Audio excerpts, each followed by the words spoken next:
আবার রিপিট করো। হরি ওম মানে ঈশ্বর এক, হরি ওম মানে ঈশ্বরই সব, হরি ওম মানে ঈশ্বর আছেন।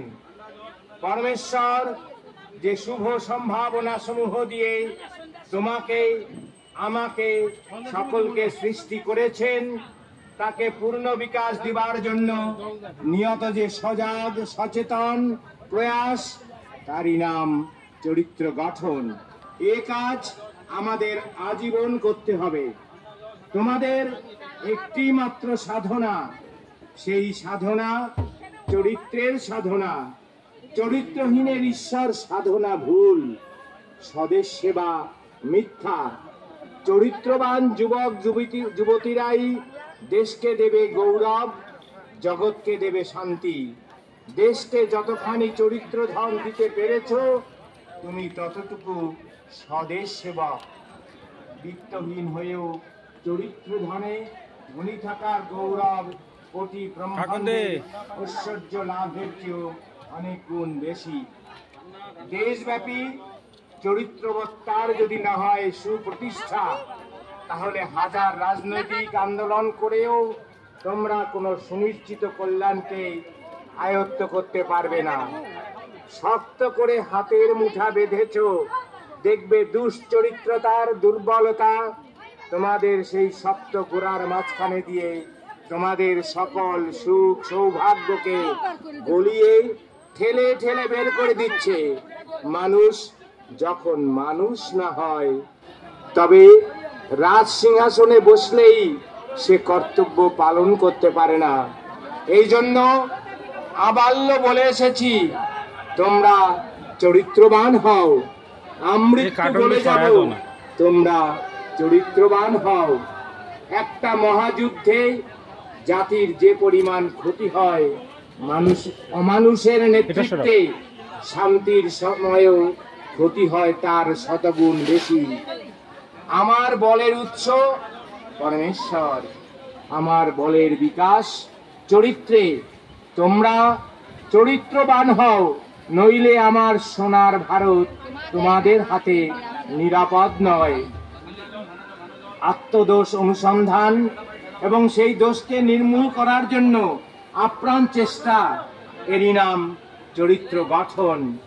সাহস এবং শৌর্য, এই দুইটি হচ্ছে জাতীয় উন্নতির দুই স্তম্ভ। চরিত্র বল বা দুর্নীতিমুক্ততা হচ্ছে জাতীয় অভ্যুদয়ের ভিত্তি।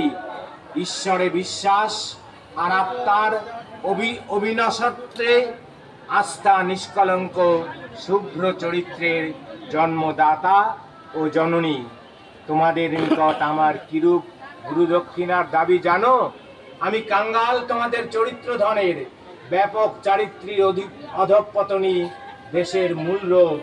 চরিত্রের মেরুদণ্ড সরলতা, সৎ সাহস আর সততা।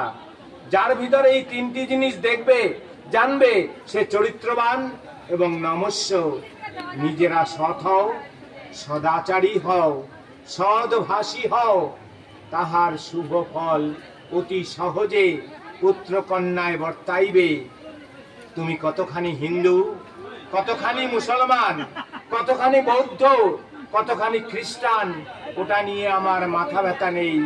তুমি কতখানি মানুষ, এইটুকুই আমার বিবেচ্য।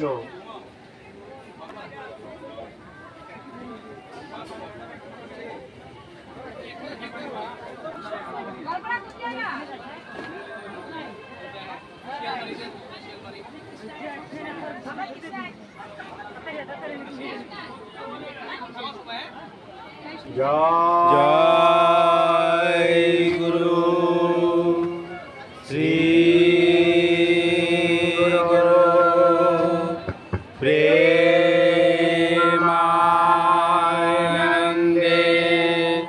হরি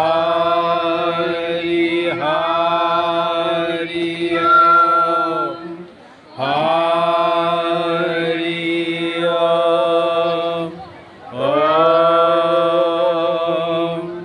দয়াল গুরু শ্রী গুরু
বাণী অখণ্ড সংহিতা ষষ্ঠ খণ্ড হইতে সংগৃহীত। সেবা তাকে বলে যার যা অভাব তাকে তা দেওয়ার নাম সেবা। যার যে প্রয়োজন তার নিকট তা পৌঁছানোর নাম সেবা। যে রুগ্ন তাকে ঔষধ পথ্য ও শুশ্রূষা দেওয়ার নাম সেবা। তার পেটে বিশ্বকোষের জ্ঞান ভাণ্ডার ঢুকিয়ে দেবার চেষ্টার নাম সেবা নয়। যে ক্ষুধার্ত তাকে অন্নদানের নাম সেবা। তার গলদেশে পুষ্পমাল্য অর্পণ করা তার সেবা নয়। যে তৃষ্ণার্ত তাকে জলদান, যে শ্রমক্লান্ত তাকে বিশ্রাম দান সেবা। হাজার মাইল লম্বা সমাজবদ্ধ শব্দ সমস্ত দিয়ে তার প্রশংসা করা তার সেবা নয়। অজ্ঞানকে জ্ঞান দান, নির্বোধকে বুদ্ধি দান, মূর্খকে বিদ্যা দান তাকে সেবা। ধনদান অনেক সময় তার সেবা না হয়ে শত্রুতা সাধনও হতে পারে। অধার্মিককে ধর্মদান, দুর্বলকে বলদান তার সেবা। কিন্তু তাকে কন্যাদান হয়তো সেবা হবে না, শত্রুতা হবে। আর কি প্রয়োজন তাই বুঝে তাকে তা দেওয়ার অকপট চেষ্টার নাম সেবা। আর যে কি প্রয়োজন তা বুঝে তবে সেই প্রয়োজন মিটাবার চেষ্টা করতে হবে। সুতরাং সেবক হতে হলেই চাই দরদ, চাই সুগভীর সহানুভূতি। কার কি অভাব, কার দুঃখ কোথায়, কার